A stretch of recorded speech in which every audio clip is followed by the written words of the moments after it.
Hello guys, welcome to my channel. আমি পৌশালী। তো আরও একটা নতুন ব্লগ নিয়ে চলে এলাম তোমাদের সামনে। আশা করি ভালো লাগবে। আমরা এখন চলে এসেছি আভানি মল রিলায়েন্স ডিজিটালে। একটা গিফট দেখছিলাম, গিফট করার ছিল। সামনেই স্পেশাল ডে আসতে চলেছে, সেই জন্যই একটা গিফট দেখছিলাম আমি আর আমার বর। হোয়াইট কালারটাও বেশ ভালো। ভাই এইটা কিনে দাও, কি সুন্দর ফিশটা, দারুণ দেখতে। এবার খুলে দেখো একবার। দাঁড়াও, ফ্রিজটা দেখাই তোমাকে। এই বড় ডবল ডোরের ফ্রিজগুলো এত পছন্দ আমার। আমি যতবারই রিলায়েন্স ডিজিটালে যাই ততবারই একবার করে ফ্রিজ দেখে আসি। আর দেখি হোয়াইট কালারটা নতুন এসেছে আর অসাধারণ দেখতে। আমার নেওয়ার ইচ্ছা থাকলেও আমি নিতে পারবো না, কারণ হচ্ছে আমাদের বাড়িতে রাখার অত স্পেস। তাছাড়াও একটা প্রবলেম আছে, আমরা হচ্ছে দুজন মানুষ। এটা হচ্ছে ফ্যামিলি, যাদের জয়েন্ট ফ্যামিলি তাদের পক্ষেই ভালো। আমাদের দুজনের মানুষের এত জায়গার দরকার নেই, কী রাখবো সেটাই খুঁজে পাবো না। যাই হোক, যেটা নিতে এসেছিলাম সেটা আমাদের মোটামুটি এটা পছন্দ হয়েছে, কিন্তু উনি বললো যে এর থেকে আরেকটা বেস্ট অপশান আছে। তো আমাদের দেখাচ্ছিল এটা অফলাইন, ডেমো ছিল না, আমাদের ফোনে দেখেই বুক করতে হবে। ফ্রিজগুলো দেখে মুগ্ধ। মানে আমাদের ঘরে অতটা স্পেস নেই, থাকলে আমি একটা নিতাম। এই যে পেছনে সব ফ্রিজগুলো, আর এই হোয়াইট কালারটা দেখলাম নতুন এসেছে। হোয়াইট কালারটা আমার প্রচণ্ড পছন্দ হয়েছে। তো আমাদের মাইক্রো ওভেন নেওয়া হয়ে গেছে, পেছনে বর বিল করছে, আর সাথে আমরা একটা গিফটও পেয়েছি খুব সুন্দর, পরে দেখাবো গিফটটা। এটা হচ্ছে মায়ের জামাই ষষ্ঠীর গিফট, কারণ আগের বছর মাকে জামাই ষষ্ঠী কিছু দেবো করে কিচ্ছু দিতে পারিনি, কিচ্ছু না। মানে লজ্জার ব্যাপার, মা 1 মাস আগে আমাদের দুজনকে গিফট করে দিয়েছে। তো মা আপিকে কী দেবো ভাবলাম, সেই শাড়ি জামা কাপড় বাপিকে দেবো, তার থেকে বরং এটাই দিই, মা আপি ইউজ করবে আর আমরাও ইউজ করবো। যাই হোক, তো চলো বিল করা যাক। আর জামা ষষ্ঠীর দিন যদি ডেলিভারি দিয়ে যায় তো সেদিনকার দেখাবো, আজকে আর ভালো করে দেখানো হলো না। আমরা অ্যাকচুয়ালি যেটা নিয়েছি সেটার হচ্ছে ডেমো ছিল না, সেটা ফোন থেকে দেখে নিয়েছি। ওটা জাস্ট এলজির কোম্পানি জাস্ট লঞ্চ করেছে, ওটা এখনও ডেমো আসেনি। তো ফোনে বিশ্বাস করেই নিলাম, বাকিটা জানি না। কিছু কেনার পরে যদি গিফট পাওয়া যায় না, হেভি মজা লাগে। আমি তো খুব মজা পাই, আর গিফট পেতে তো আমার খুব ভালো লাগে। তো আমার বর একটা হেডফোনও কিনে নিয়েছে OnePlus-এর, ও হেডফোনটা হারিয়ে দিয়েছে। তাই ও বললো, আমি মা বাপি টাকা দিয়ে দিয়েছে, ও বললো টাকাটা দিয়ে আমি একটা কাজ করি, হেডফোনটাই কিনে নিই। জামা প্যান্ট তো অনেক আছে, কদিন আগে আমরা আন্দামান গেছিলাম, প্রচুর শপিং করেছি, আর ওই কারণে ও যেটা দরকার ছিল সেটাই কিনেছে। আর মাইক্রোওভেনটা পরের দিন আমাদের ডেলিভারি দিয়েও দিয়েছে, আর আমি চলেও এসেছিলাম। তাই ভাবলাম যে তোমাদের সাথে একটা ছোট্ট ক্লিপিং শেয়ার করি। উনি আমাদের সব কিছু বুঝিয়ে ঠিজিয়ে দিল। মাইক্রোওভেনে যেদিন ফার্স্ট কিছু কুক করব সেদিন তোমাদের সাথে একটা মিনি ব্লগ শেয়ার করব। মা কি রান্না করছো? এই তো খাসির মাংস।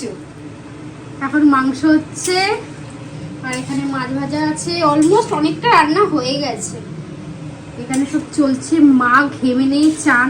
জামাইয়ের জন্য সকাল দিয়ে সেই ভোর দিয়ে রান্না শুরু করে দিয়েছে। এই গরমে সিরিয়াসলি মানে কোনো অনুষ্ঠান হলে মাথায় হাত পড়ে যায়। জামাইয়ের জন্য। মা, তোমার জামাই কখন আসবে গো? এই তো এসে যাবে, ভগবান জানে সেটা। ও যা ব্যস্ত। এখন 11:10 হয়ে গেছে, এখনো আসার নাম নেই ওনার। উনি কখন টিফিন করবেন, কখন লাঞ্চ করবেন ভগবান জানে। আমার মা বাবা বলছে রাত্রেবেলা বিরিয়ানি করবে, মাটন বিরিয়ানি। আমি যে একদম নয়, এত কিছু রান্না আর কিছু করতে হবে না। এখন অলমোস্ট হয়ে গেছে, আর কিছু কিছু আইটেম বাকি আছে। আর কি কি আইটেম হবে সেটা তোমাদের একটু পরে দেখাবো। মেন ইয়েতে দেখাবো। কালারটা হেভি এসেছে, দারুণ দারুণ। ও আমাকেও পাগল পাগল লাগছে। আমি না বেশিক্ষণ বাইরে থাকতে পারছি না, এবার বেশিক্ষণ বাইরে থাকতে পারছি না, এত গরম। মানে মা সিরিয়াসলি কী করে করছে সেটা মাই জানে। পাখাটা চালাই,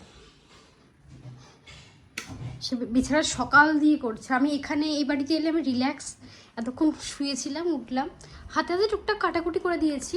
মা বলে আমার সবজি কাটতে একদম ভালো লাগে না, আমি টুকটাক সবজি কেটে দিয়েছি। উঠেই দেখি মায়ের অলরেডি অনেক কিছু হয়ে গেছে।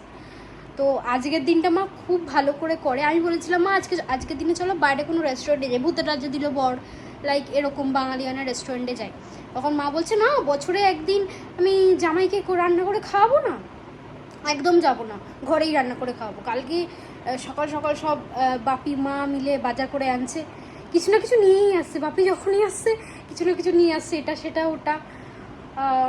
তো খুব নিষ্ঠা করে করে। আর জামাই ষষ্ঠীটা আমাদের কাছে খুবই স্পেশাল, কারণ ছোট্ট থেকে আমার বাপি মানে আমার দিদু খুব ভালো করে জামাই ষষ্ঠী করতো, সব নিয়ম কানুন।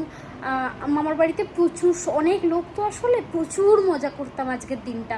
তো একটু একটু মনে পড়ছিল, এখন সেটা মা করছে, মা পুরো দিদু প্রসেসেই করে জামাই ষষ্ঠীটা, আর অনেক কিছু নিয়মকানুন মানে। আর সেটা তোমাদের ভিডিও দেখাবো। আগের বছরও আমি একটা জামাই ষষ্ঠী ভিডিও করেছিলাম, হয়তো অনেকে দেখে থাকতে পারো বা 1 বছর হয়ে গেছে ভুলেও যেতে পারো।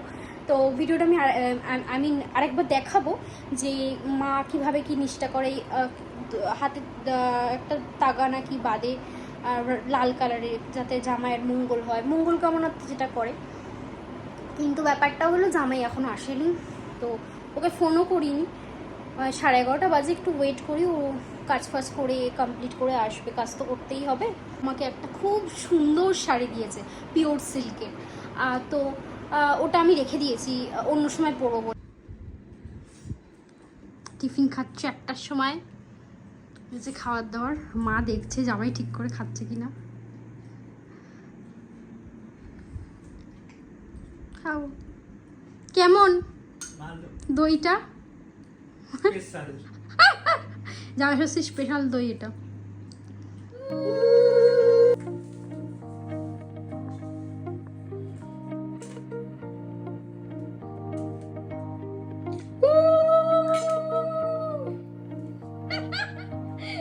আমার উলু দেওয়াটা দেখে কেউ প্লিজ হেসো না আর ভুলভাল কমেন্ট করো না, আমি দিতে পারি না, আগে থেকেই সাইলেন্ট করে দিচ্ছি। আমি ঠিক উলু ফুলু দিতে পারি না, তো একটু দিতে হবে, একটু প্রক্সি, তাই একটু চেষ্টা করলাম। আমার বর তো কি হাসছে, কি অবস্থা। মামার বাড়ি যাওয়ার সাথে সাথে এই বাপির সাথে আমাদেরও দিদু ষষ্ঠী দিত। আর এই হাতের তাগাটা মাস্ট বাঁধতই, এটা মঙ্গল কামনার্থে বাঁধা, ওই একদিনের জন্য। আবার দরকার হলে সন্ধেবেলায় খুলে দেবে, কারণ ওই ধূপগুলো না হাতে গেঁথে সন্ধেবেলায় খুলে দিলেই হয় আর কি। তো এই ধাকাটা দেখে আমার এই কথাটা হঠাৎ মনে পড়ে গেল, তাই তোমাদের সাথে একটু শেয়ার করলাম। এবার হচ্ছে মা আমাকে আশীর্বাদ করছে, আর এই আশীর্বাদটা সত্যি খুব প্রয়োজন। হ্যাঁ, মা বাবার আশীর্বাদ অনেক দামি, সব কিছু কেনা যায়, বাট এটা কেনা সম্ভব নয়। বাবা মা সন্তানদের জন্য সবটুকু উজাড় করে দেয়, তাদের নিজেদের কথা একবারও ভাবে না, সন্তানরা যাতে খুশি থাকে, যেভাবে খুশি থাকে সেটাই করার চেষ্টা করে। তো আমরাও বাবা মাকে একটু ভালো রাখার চেষ্টা করি। এখন আমার বাপি আশীর্বাদ করছে জিতকে, দেন আমাকে করবে। মা সব বলে বলে দিচ্ছিল এটা করো সেটা করো। এই দিনটা আমাদের কাছে খুব স্পেশাল, আমার বাবা মার কাছে খুব স্পেশাল, আর ওদিকে দেখেই বোঝা যায় কতটা পরিমাণে স্পেশাল। এইটা হচ্ছে আমার 3য় বছরের জামাই ষষ্ঠী। এবার হচ্ছে আমাদের খাওয়া দাওয়ার পালা। যা গরম পড়েছে, কিছু ভিডিও ক্লিপ নিতেই পারিনি খাওয়া দাওয়ার সময়। এই হচ্ছে আমাদের পুরো লুক, আমি শেয়ার করতেই পারিনি। তো খাওয়ার দাওয়াগুলো একটু তোমাদের সাথে শেয়ার করে দিই। কী রান্না হয়েছে? ভাত, 3 রকমের ভাজা আছে, স্যালাড, মাছের মাথা দিয়ে ডাল, আর মাছের মধ্যে আছে পাবদা মাছ আছে, ঝাল করা হয়েছিল, সর্ষে ইলিশ, আর চিংড়ি মাছের মালাইকারি, আর আছে মাটন, মিষ্টি আছে, চাটনি আছে, দই, স্যালাড, পাঁপড়, এইসব আছে। আমার বর খেতে বসে পড়েছে, আর আমার বর আমার মায়ের হাতে রান্না খেতে খুব ভালোবাসে। আমার মা সত্যি খুব সুন্দর রান্না করে, আর সব কটা আইটেম মা রান্না করেছে, রান্নাগুলো অসাধারণ হয়েছে। আমি বলছি আমি এত কিছু খেতে পারবো না, আমার এত কিছু খাওয়া যায় না। আমি বললাম যে আমাকে 1-2 রকম দিয়ে দাও। ইলিশ মাছটা মাস্ট, ইলিশ মাছটা খুব টেস্টি ছিল, আমি ইলিশ মাছটা খাবো। এইবারে ফার্স্ট ইলিশ মাছ খেলাম, আর আমি খেয়েছিলাম মাটন, আর আমি তো রিভিউ দিয়েই দিয়েছি অনলাইন। যেগুলো একটু বেশি খেতে ভালোবাসি সেগুলো জিৎ নিজের পাত থেকে আমাকে দেবেই, সে আমি যতই নিই না কেন। এটা সেম আমার বাপিও করতো, এখনও গেলেও করে। খাওয়া দাওয়া হয়ে গেছে, উনি যথারীতি ফোন নিয়ে বসে পড়েছে, আর আমি একটু রেস্ট নিচ্ছি। ও এত খাওয়া দাওয়া হয়েছে।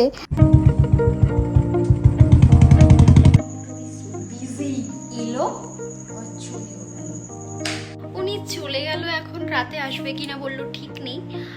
তো ভিডিওটা আমি এখানেই শেষ করলাম। সারাদিনের জামাই ষষ্ঠীর ব্লগটা কেমন লাগলো অবশ্যই সবাই কমেন্ট করে জানিও। আর ভিডিওটা যদি দেখে ভালো লাগে তাহলে লাইক, কমেন্ট, শেয়ার, আমার চ্যানেলটা সাবস্ক্রাইব করে দিও। টাটা, সবাই ভালো থেকো, সুস্থ থেকো, আবার কোনো নতুন ভিডিও নিয়ে দেখা হবে।